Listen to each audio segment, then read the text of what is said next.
Hello everyone, it's me Uncle John. Today I am going to read S5 5002, Quakes, Catherine McMorrow.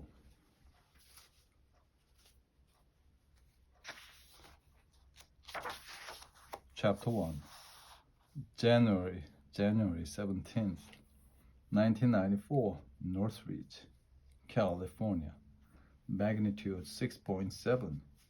It was just before dawn. Bill Estee was home in his third floor apartment.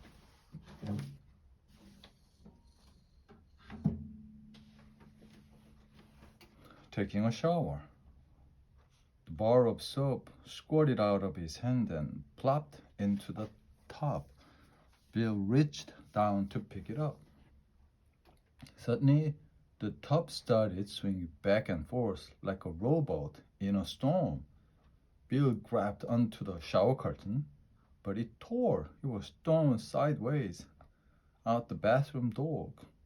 It landed on his piano in the living room. He could hear dishes crashing in the kitchen. Pictures fell off the wall. Books shot out of the bookcase. Dear God in heaven, Bill thought, it's an earthquake. Then the floor began to tilt. Everything in the room went sliding down, sliding toward the front wall. Bill jumped off the piano and scrambled back up to the bathroom. He grabbed hold of the door frame. All his furniture was now piled under the living room window. Suddenly there was a loud ripping sound. Plaster dropped from the ceiling. The windows shattered. Bill couldn't believe his eyes. The entire front wall fell off the building, and his furniture thundered into the parking lot below. A cloud of plaster dust made Bill cough and gag. His eyes stung. His heart thumped madly. After a few minutes, the air cleared. In the dim light, Bill could see his whole neighborhood. It looked like a giant toy box dumped on its side. Hundreds of car alarms were going off. Then came the wail of sirens and the dop, dop, dop of helicopters circling overhead.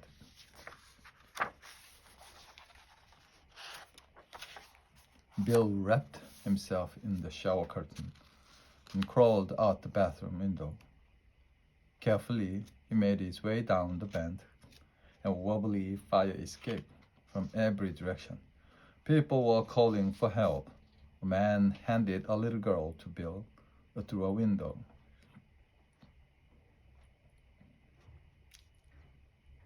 Bill carried her across the street to a group of women who had spread blankets on the ground. He helped other children find their parents. In all the commotion, no one noticed that Bill was wearing two left shoes and a shower curtain. When the sun came up, Bill found a pair of pants hanging on a parking meter. He was very grateful that they fit. The entire area of Northridge was a disaster area. Water from broken pipes gushed through the street. Gas pipes exploded and shot fireballs into the air. Palm trees went up in flames like great torches.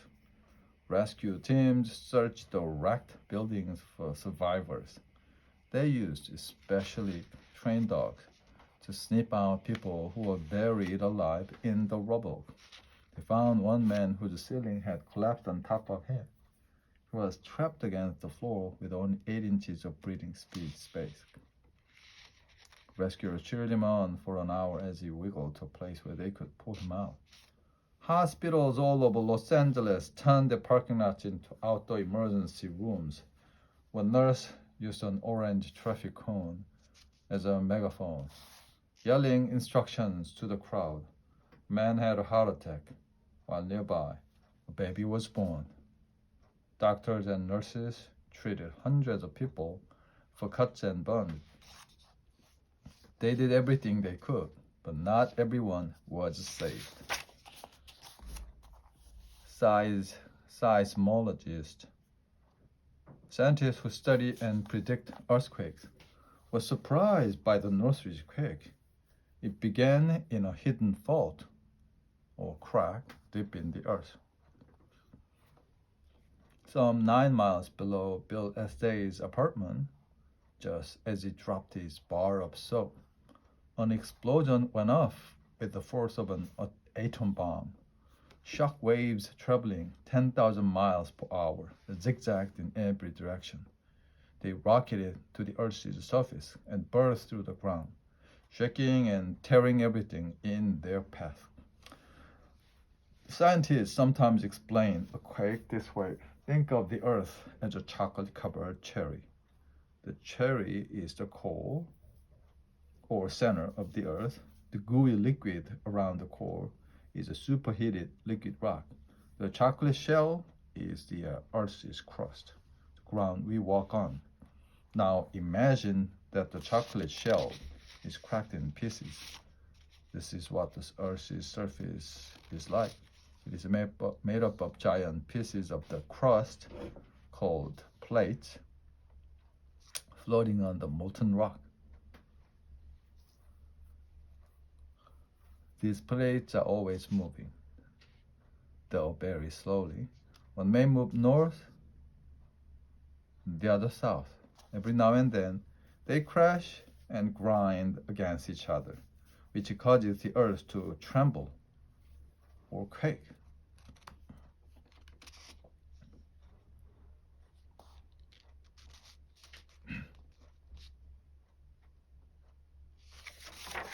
The state of California rests on two pieces of the Earth's crust. The place where they come together is an 800-mile-long crack in the Earth called the San Andreas Fault. Some faults, like the San Andreas, are easy to see, but many others are hidden deep beneath the Earth's surface. Seismologists monitor these invisible faults with a network of seismometers.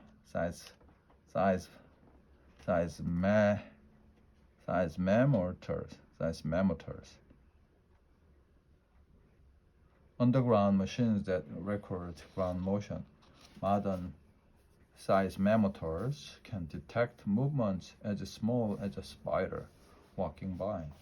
The first known earthquake detector was invented in 132 AD by the Chinese astronomer and mathematician Cheng Heng.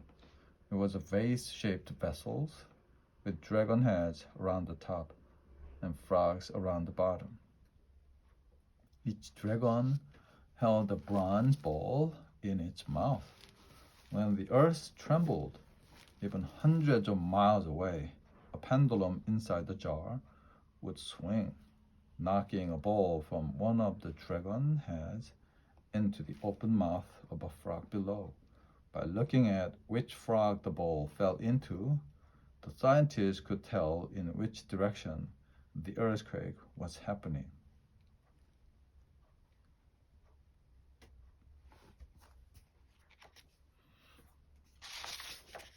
Nowadays, the shock waves of a quake are recorded on a seismograph. A scientist named Charles Richter invented a rating system called the Richter scale that measures the magnitude or size of an earthquake. So far, the largest recorded quake measured 9.5 on the Richter scale. There are millions of quakes each year, but most of them are too small for us to feel or record. The Northridge quake shook for 20 seconds. It registered a 6.7 on the Richter scale. 57 people died, and 20,000 were left homeless. California engineers learned about some mistakes they made in the safety features of the building. Still, these modern buildings were much stronger than the buildings in the San Francisco quake, almost 90 years earlier.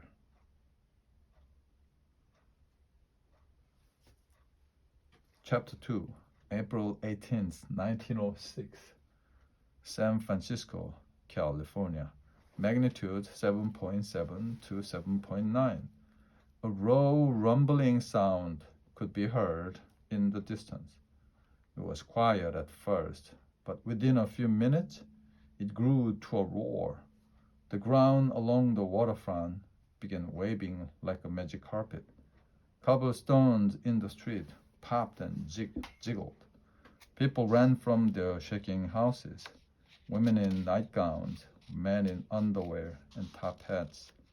The streets were filled with broken glass, and nearly everyone was barefooted. Much of the city had been built on landfill, which is swampy ground that's been filled in with trash. The quake churned the ground into mush. Whole houses slid down hills. Buildings sank until their second floors were level with the street. Some buildings leaned over so slowly that people could walk down the side and jump to the ground. But many tall buildings whipped back and forth. Steel beams screeched as they ripped apart. Bricks thundered to the ground. The wounded horses let out strange cries. Men fell to their knees shouting, "It's the end of the world." The earth heaved and twisted for a few horrifying minutes. Then it suffered one last awful jolt and fell silent. This fateful day became famous not only for the massive earthquake, but for a great fire that happened as a result of the quake. The people of San Francisco were eager to find comfort after such a shock. One lady who still had a home lit a stove to fry some ham and eggs, but the chimney was damaged by the earthquake and it caused a fire. Similar fires started all over town. Soon, the entire city was ablaze with flames, 200 feet high in every direction. People poured into the street. They pushed sofas stacked with bedding, baby carriage, pianos, and sewing machines. They dodged live electric wires and panicky horses. Horse-drawn ambulances raced wildly back and forth, carrying the injured to medical help. The city's water pipes had been torn apart by the quake. Firemen had to use water from horse trough, wine from wine cellars, and even sewage to fight the blaze. Everywhere the firemen turned, it seemed the flames were headed toward them. They ripped doors from buildings to use as shields against the heat. The heat was so intense that water thrown at the fire turned to steam before it reached the flame. Papers lying in the street burst spontaneously into flame. Deep inside fireproof bank vaults, silver dollars melted into a precious goo.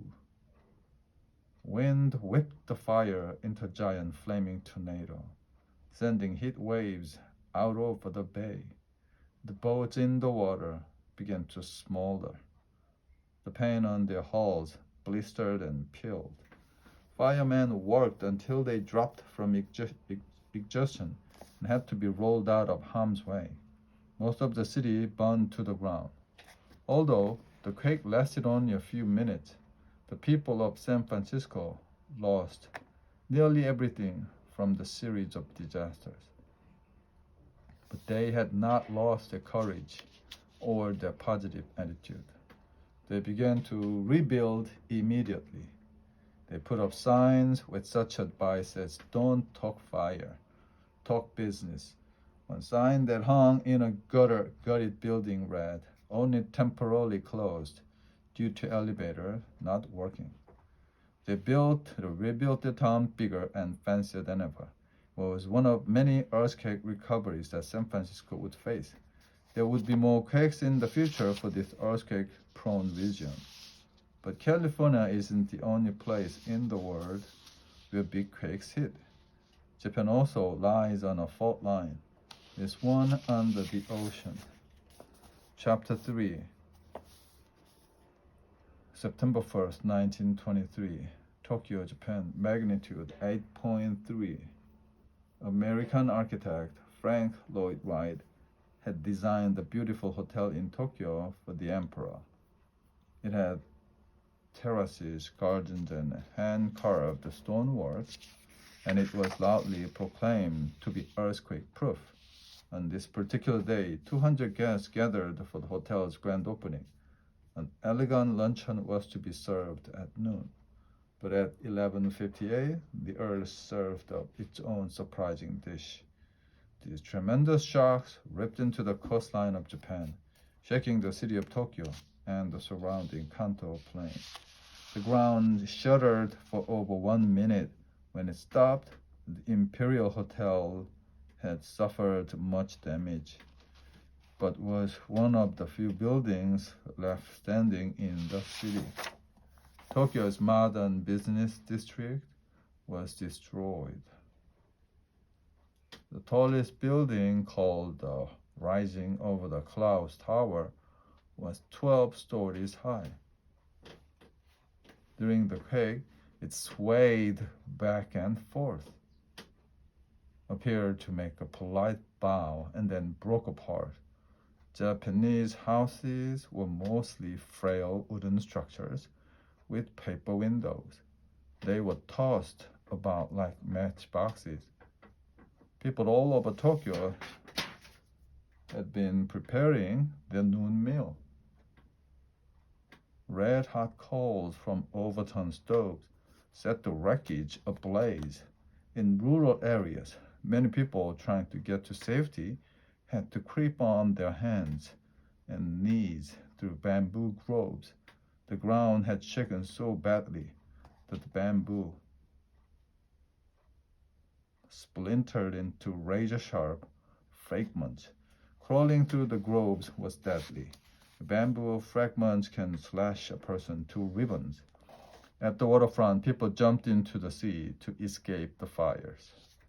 They hoped to be rescued by nearby ships, but the crewmen aboard were fighting their own battles.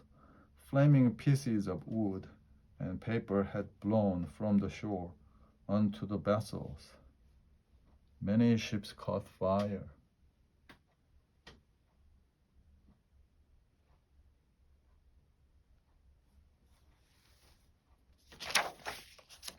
To make matters worse, at 4 o'clock that afternoon, a cyclone, a spinning windstorm, crossed over the Kanto plain, whirling it 125 miles per hour. It picked up anything in its path, small boats, flaming furniture, and bodies, and hurled it all into the sky.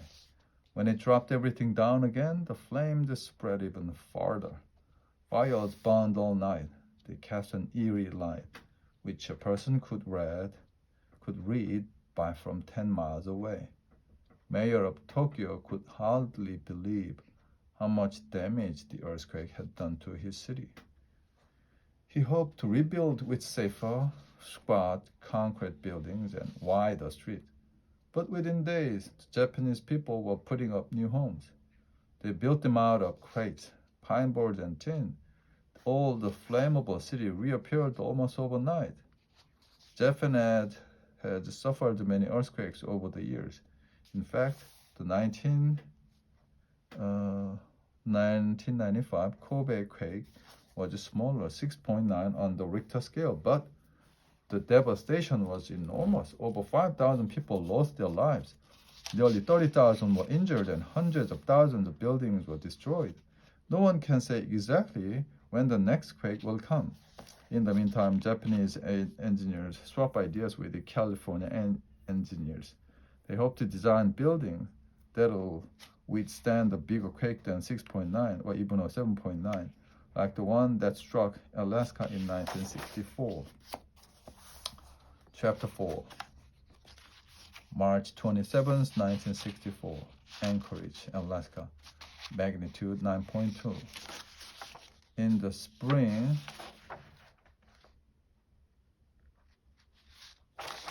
of 1964, Alaska experienced the largest earthquake ever recorded in the U.S. Animals seemed to sense something was about to happen. They believed strangely. Kodiak bears came out of hibernation 2 weeks early. They left the caves by the sea and shuffled inland. Cows left their pastures and hurried to higher ground. Snakes came out of their holes and lay on the frozen snow. The shaking began shortly after 5:30 p.m. At first, the earth rocked slightly. In a department store in downtown Anchorage, China dolls quivered on the shelf. Then the whole building began to shake violently. Mirrors and display cases exploded into sparkling shards. Chunks of ceiling came crashing down. The lights went out. Outside, the street ripped down the middle. One side dropped 11 feet. Parked cars bounced and rammed into each other like bumper cars. The ground began opening in gigantic cracks. People held hands in long chains to keep from falling. On the edge of town, a real estate agent was showing a house when the shockwaves struck. Ignored it, he told his clients as they stood in the front yard. We have these rumblings all the time. But as he spoke, the entire house tumbled downhill. It broke apart until it was nothing but a pile of rubble. On the coast, a few tanks exploded. They spewed orange flame and greasy black smoke. Minutes later, tsunami hit. Tsunami is a Japanese word meaning harbor wave. It's a huge tidal wave that's created when an earthquake or volcano rocks the ocean floor. The vibration of an underwater quake creates ripples in the water like those formed by tossing a stone into a pond. But these ripples are humongous.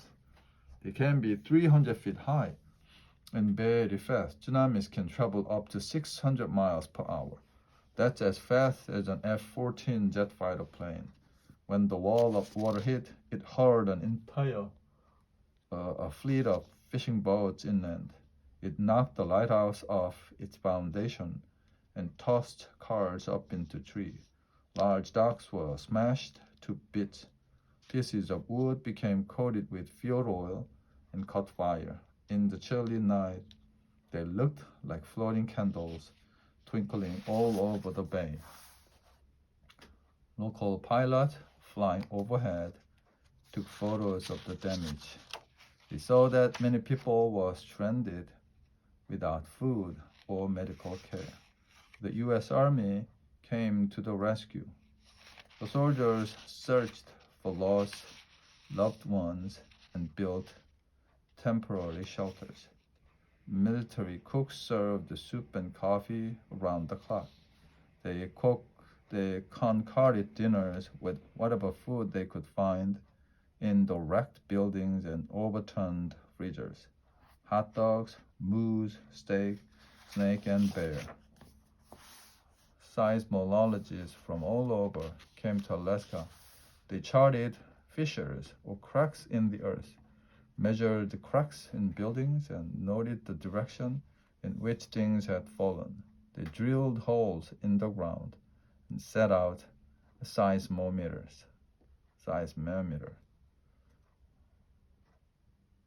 With all their measurement, they calculated that parts of the state had shifted 47 feet. During the next 6 months, the seismographs recorded 9,200 aftershocks in the area. Aftershocks are small tremors that often follow earthquakes. They are similar to the jiggles you would see if you tapped on a piece of gelatin. Although this was almost the world's largest earthquake, much of the shaking occurred in the wilderness, away from city buildings. Fortunately, the damage was not quite as bad as in the cities of Japan and California, but still 125 lives were lost. And scientists spent a great deal of time studying the record-breaking quake. Chapter 5. Since ancient times, people have tried to understand what causes earthquakes. The Algonquin Indian believed that a giant tortoise held the earth on his back, and when he moved, the earth wobbled. Siberians believed there were giant moles tunneling underground, stirring up the dirt and rocks. The people of Mozambique thought the earth sometimes suffered from chills and fever, which made it shiver.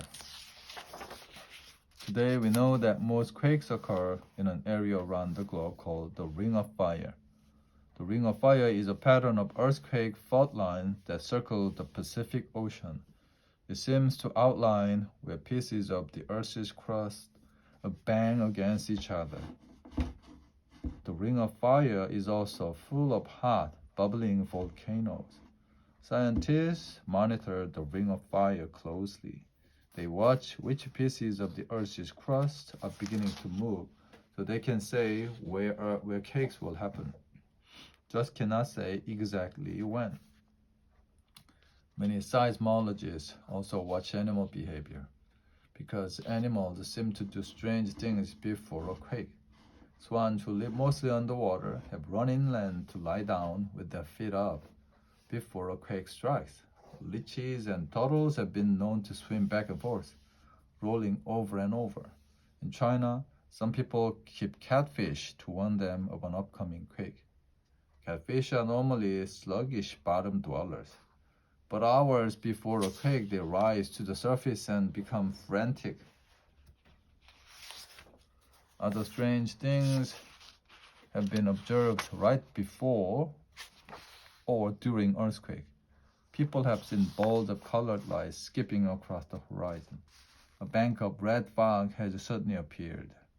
Sometimes wine in sealed bottles has turned cloudy, and fresh milk has instantly turned sour.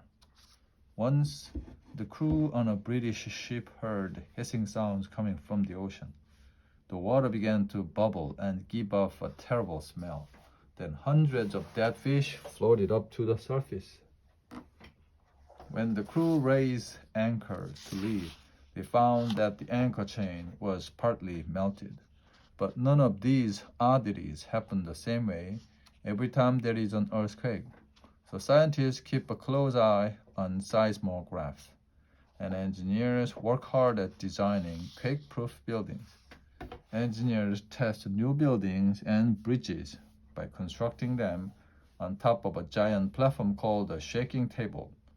Machines shake the table up, down, and sideways, the way an earthquake would. One shaking table can hold 1,000 tons. The ancient Mayans and Incas, who lived in the earthquake zones of South America, were good quake engineers. They cut great blocks of stone in many different sizes and shapes, fitting them together with such precision that there was no need for mortar. This type of construction resisted earthquake damage for hundreds of years. It was a good design, but it doesn't work for skyscrapers. Chapter 6. Even with all our knowledge and technology, earthquakes are just as troublesome today as they were 100 years ago. Besides being deadly and frightening, they dramatically disrupt everyday life. After the 1994 Northridge quake, people had to wait in long lines at grocery stores for food. There were lines to use payphones. Everyone wanted to let their families and friends know that they were okay. More than 5,000 aftershocks rattled the LA area and everyone's nerves. Some people were afraid to be in their home. The slightest noise sent them dashing outside. Others kept hard hats or even heavy bowels close by to protect their head. They bought steel canopy beds that were supposed to be able to withstand the collapsing roof. 5,000 homeless people stayed in Red Cross shelters. 15,000 camped out in parks, cars, and front yards. Bill Estee remembered what his mother had always said when he was a child. Watch the cat. If her fur stands up, a shake is coming. But Bill didn't have a cat. He did, however, have an earthquake survival kit. He was able to dig out of the rubble, along with some socks and a bag of low-fat potato chips. Bill ran into his neighbor, Janine, in a park across the street from the demolished building. All that she had salvaged from her apartment was a package of licorice and a bottle of Gatorade. They shared the snacks and went through the contents of Bill's survival kit. Janine took out a jar of tang, a can of tuna, crackers, a flashlight, and what looked like a small tinfoil pillow. It unfolded into a thin, silvery space blanket, she said. This is like totally seismic. Everyone should have an earthquake kit, said Bill. Now all I need is a cat and a rubber house that bounces back. The end.